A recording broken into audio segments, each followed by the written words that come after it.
મહેસાણામાં હીટવેવની વચ્ચે શ્રમિકો કામ કરી રહ્યા છે। સરકારી કામમાં જ સરકારની ગાઈડલાઈનનું પાલન નથી થતું। ભર બપોરે આકરી ગરમીમાં પણ મજૂરો કામ કરતા જોવા મળ્યા। ખારી નદી પર બની રહેલા બ્રિજના કામમાં ગાઈડલાઈનનું ઉલ્લંઘન થઈ રહ્યું છે। યલો એલર્ટમાં બપોરે 12 થી 4 દરમિયાન કામ ન કરાવવાની ગાઈડલાઈન છે।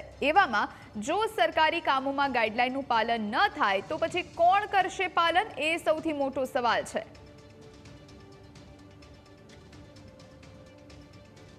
આ વિશે વધુ જાણકારી માટે સંવાદદાતા કમલેશ ફોન લાઈન પર જોડાયા છે। કમલેશ, સરકારી કામોમાં જ મજૂરો અત્યારે બપોરના સમયે કામ કરી રહ્યા છે અને ગાઈડલાઈનનું પાલન નથી થઈ રહ્યું, શું વધુ જાણકારી? વર્તમાન સમયમાં હીટવેવની આગાહી કરવામાં આવી છે અને ઉત્તર ગુજરાતમાં પણ ગરમીનો પારો ચડ્યો છે।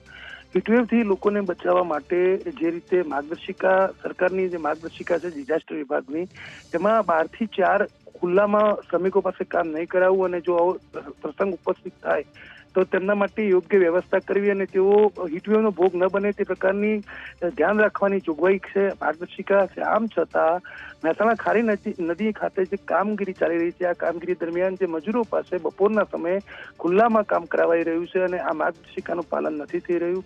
હીટવેવના કારણે જો બપોરના સમયે જ્યારે 12 થી 4ના ગાળામાં આકરી ગરમી હોય છે અને આવા સમયે મજૂરો પાસે ઓપન એર કામગીરી કરવામાં આવે ત્યારે તેમને લૂખ લાગવાની કે તેમને આરોગ્ય સંબંધિત પ્રશ્નો ઉપસ્થિત થવાની શક્યતાઓ રહેલી છે। આમ છતાં સરકારી કામમાં જ માર્ગદર્શિકાનું પાલન નથી થઈ રહ્યું ત્યારે સવાલ ઉભો થાય છે કે આ રીતે સરકારી કામગીરીમાં જ જો માર્ગદર્શિકાનું પાલન ન થતું હોય તો પછી અન્ય વ્યક્તિઓ કેવી રીતે માર્ગદર્શિકાનું પાલન કરશે? જી, આભાર કમલેશ, આપ જોડાયા અને જાણકારી આપી તે માટે।